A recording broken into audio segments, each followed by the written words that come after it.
Do you guys know what time it is? It's reading time. Yeah, more reading time. It's not that exciting, really. But you're doing it with Weird Alicorn, who likes to talk about himself in the third person. Yeah. And we're going to be reading more of The Ocean Above Us, written by Diz037. And this chapter is the third chapter, called A Shocking Turn of Events. So are we going to have a what a twist kind of moment at the end of this chapter? I have no idea.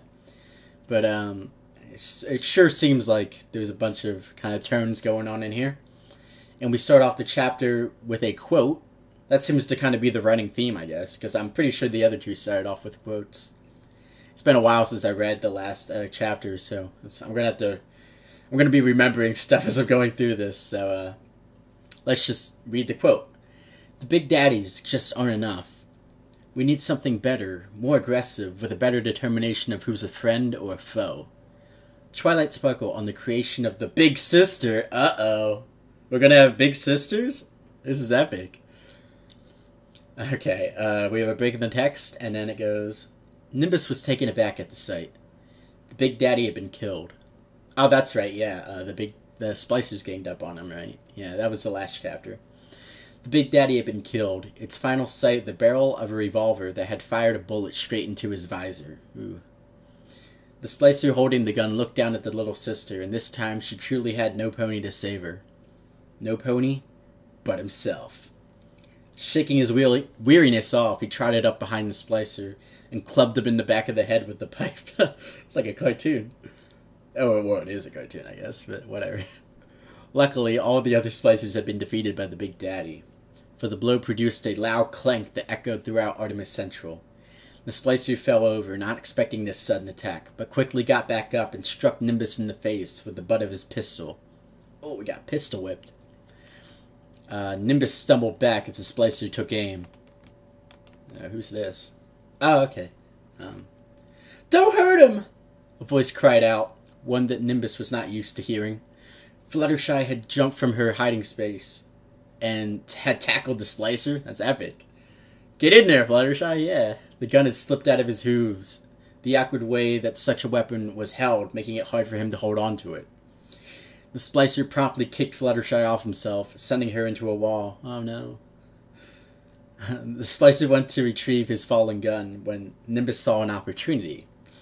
The gun was laying in a small puddle of water, and the Splicer's front hoof had submerged in said puddle. Focusing, he extended his left hoof towards the puddle. There was a typo there. Towards the puddle. And a bolt of lightning jumped from his hoof. Oh yeah, that's right. He had a plasmid last time. That's right. Okay, cool. It struck the water, and the Splicer immediately felt the effects. The electricity coursed through his body, causing him to drop to the concrete floor and start flailing like a fish out of water. You got tased, motherfucker! Nimbus stepped over the Splicer and steadied himself on his back hooves, much like the Splicer who had threatened the little sister. With the pipe held high over his head, he brought it down on the Splicer's neck. Oh, okay. The sickening crack of bone and the blood that drained from the Splicer's mouth confirmed that if he wasn't dead already, he would be soon. This is awesome. Nimbus is going around snapping necks. This is epic. You gotta have him like just sneaking up behind people like Sam Fisher style, like Tom Clancy Splinter Cell style. Just come up behind him and just snap their neck. Should have him like say some really cryptic shit before he does it too. Like, I don't know, like, do you like to fuck tacos? And then just have him die wondering what the hell that meant. Just going around snapping necks all day. Nimbus had just taken his first life, but it was for the better, right? I don't know. Is it ever the right thing to take someone's life? Who knows? I mean, who can say that for sure? That'd be awesome if you went into that in this story, because at least a lot of fan fictions I've read, they just kind of like, they die, whatever, it was for the better. They just kind of assume that. Not many of them go, at least not many that I've read, have gone into like the repercussions of the moral consequence of killing someone. You know, is it the right thing to do? That's kind of like what what's that? The Hunger Games. That's kind of like what that's kind of revolves around. Like, is it okay to kill someone if it's for, you know, if you need to survive to do it, you know? And I if you went into that in this story, that would just be amazing, because not many stories do that. I don't know if you will, and if you don't, it's fine, because this adventure is pretty sweet. Whatever. Where was I? But it was for the better, right? That Splicer was only going to hurt more ponies if he had let him live. Okay. Fluttershy was still. Her body slumped up against the wall next to the door to smuggle simplicities. Oh, that's right. Yeah, they're going to meet Twilight. That's right. She had saved his life and spoke louder than she had ever had in the time he had known her. She was like, "Get the fuck away from him! You damn dirty ape!" He rushed to her side and tried to wake her up. What was Nimbus's voice like? I can't remember. I kind of want to make him like Solid Snake, kind of. I feel like any like main male protagonist in a kind of adventure game needs that voice or something. I don't know. I'll try to give him that voice. Fluttershy, wake up! Nimbus leaned in and put his head against her chest, listening for her heartbeat. There it was. With a sigh of relief, he let himself relax. She was going to be okay. Hopefully. That would have been fucked up if he killed her off in the third chapter, though. Oh my god. His relief vanished when he felt a tug on his tail. He turned to find the little sister he had rescued. Her unnatural yellow eyes were stained with tears. Okay, let's try this. "Why won't Mr. Bubbles move?" she sobbed. Oh my god, that's not gonna work, but whatever. "He's gone," Nimbus replied, doing his best to comfort the girl. "Who's gonna save me from the monsters?" the girl whimpered, wiping the tears from her eyes. Nimbus felt bad. Oh, that fucking air conditioner. Whatever. Forget it, guys. Don't listen to it. Drown it out. Forget it. It doesn't exist. The girl whimpered, wiping the tears from her eyes. Nimbus felt bad. These fillies really looked up to their big daddy. With him gone, there was no pony else to protect her. No pony but himself. He knelt down to her level. Oh yeah, this is like the game mechanic where you're like you can like protect them and like have them gather Adam for you or whatever, and then or you can just say fuck you and just harvest them right there and then. What will Nimbus do? He seems like a good guy. I don't think he's gonna do it. "I will," he told her. "But you're not my daddy." "I know, but it's not safe here. I won't hurt you, don't worry." "But," the filly protested, "would you like to come with me while I go meet a friend?" "But," she was very cautious about this strange pony. Her daddy was the only pony who had ever treated her like this. "I can't just leave you here to get snatched up by something. Please?" Okay." I can't fucking do that. I can't do a good little girl voice. I'm sorry, guys. This ain't no dramatic reading. "I'll let you ride on my back. Here." "Okay," she said, hesitantly climbing aboard the Pegasus as he sat down on his haunches, allowing her the right angle to climb aboard. Oh, that's right, he is a Pegasus. I keep forgetting he's a Pegasus. She clung on to him, and Nimbus was surprised to realize how light she was. She was no feather, but she certainly wasn't as heavy as his sister. Okay. His sister? Oh, okay, yeah. I fucking forgot the whole point of why it's down here. He's looking for his sister, that's right. Okay. Okay. "I'll get you to someplace safe. Don't worry." "I miss Mr. Bubbles," she said, burying her face in his mane. "It'll be okay." Nimbus sighed internally. Now he had to take care of two files? What? 2 files. 2 files of paperwork. I believe he meant 2 fillies. Okay. Get yourself an editor, man. This story would be so much better. I mean, because that kind of shit just breaks the immersion, doesn't it? Whatever. Minor typo, whatever. We move past it. This was going to be just utterly fantastic. Oh, the sarcasm. Oh, yeah, Athena, okay. Athena had the Brooklyn accent. Like Joey Wheeler.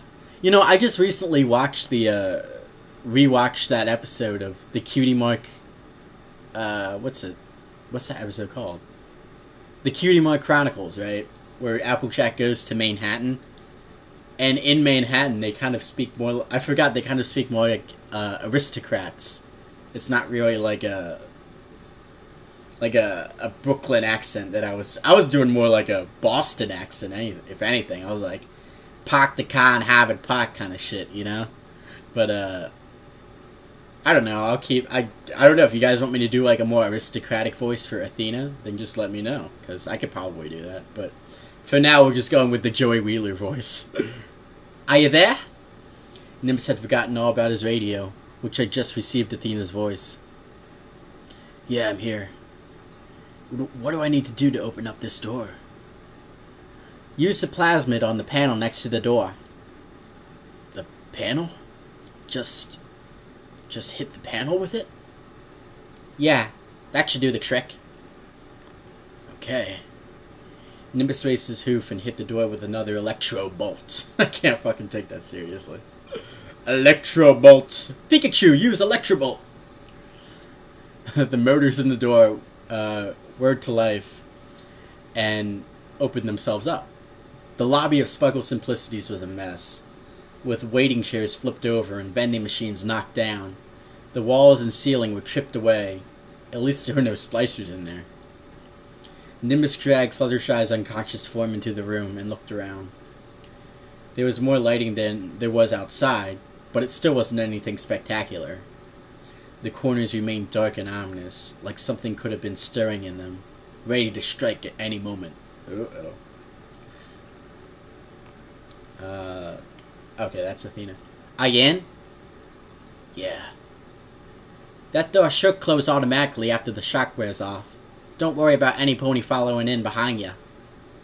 I'll let you talk to Twilight now. Radio in when you're done.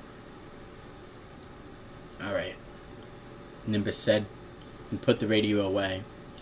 He looked around the lobby and found no sign of life. After peeking his head in through the door behind the reception desk, he found nothing either. Hello? Is any pony here? No response. Maybe this Twilight was out right now. He turned to go back into the lobby when he heard steps coming from above him, and scampering down a staircase he had missed somehow the first time he had scanned the room. A small purple dragon appeared, stopping from his run in front of Nimbus and attempting to catch his breath. Oh god, we're gonna have to do Spike's voice now too. I can't do these voices, guys. I can't. He's out of breath. You're that guy that just got here. He managed to get out between. Oh no, that didn't sound like a question at all. You're the guy who just got here. He managed to get out between breaths.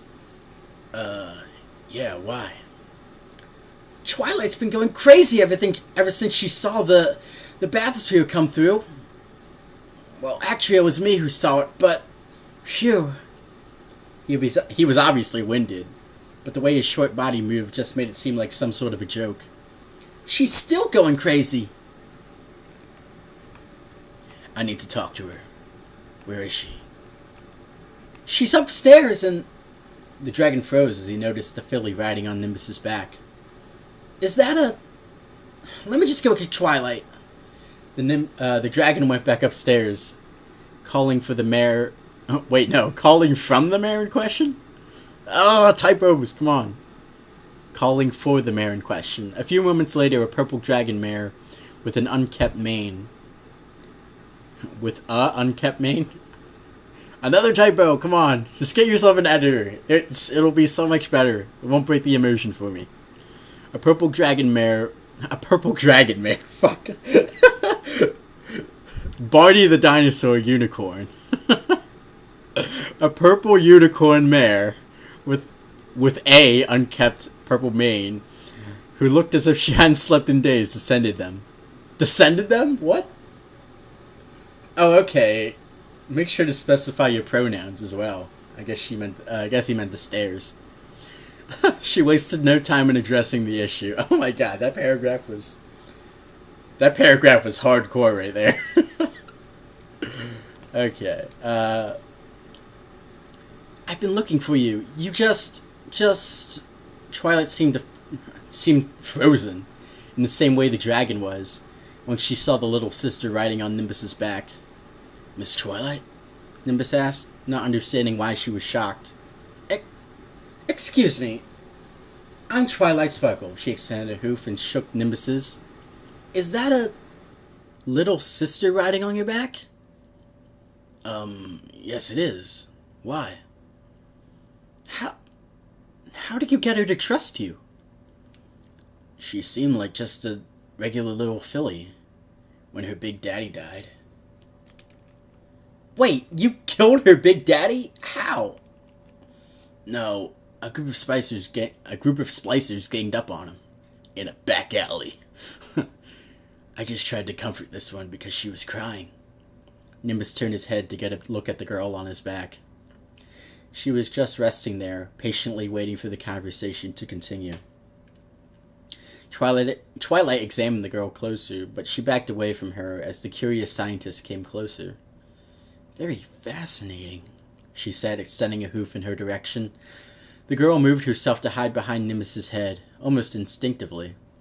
Twilight put her hoof down and tilted her head to get a better look at the little sister. What are you doing? Nimbus asked, trying to make sense of Twilight's actions. She seemed to have some sort of bond with you. Not as strong as the one with her and her big daddy, but still, it's a bond. The girl tugged at Nimbus's mane, getting his attention. Is she gonna bully me? Is she gonna hurt me? She said. Her voice still seemed a bit shaken. If anyone gets that reference, is she going to bully me? I will be fucking amazed. I'll give you a hint. It's from an anime called Clannad. That's all I'll say. But if anyone gets that fucking reference, I will give you an internet cookie. No, she won't hurt you. Right, Twilight? Of course not, Twilight said. I wouldn't hurt a sweet little filly like you. But I would like to conduct research into you sometime. Uh-oh. What brings you here anyway? Well, my name is Nimbus. I was told that a mare by the name of Athena owes you a debt. Ah, yes. I was so worried that it was some agent of Celestia's that had gotten in here. But why did she send you? She said she'd help me find my sister down here, then get me out of this place. Okay. Yes, this isn't the best place to be. Twilight looked past Nimbus and noticed the unconscious mare on the ground behind him. Oh my! That Fluttershy? What? That Fluttershy. Oh my god!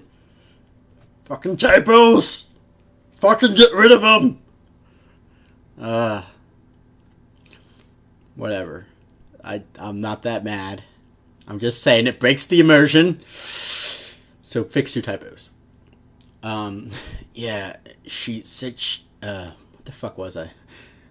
Oh my, is that Fluttershy?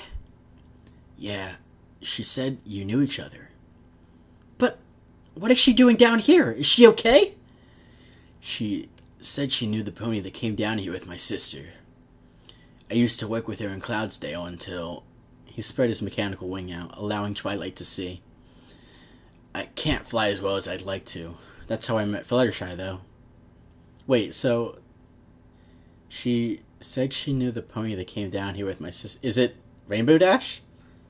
I forget. I think it said who came down with her in, like, the first chapter, but I totally forget. I guess it might be Rainbow Dash if she knows her. Okay. Whatever, then. Twilight's horn began to glow, and the five of them What the fuck was it?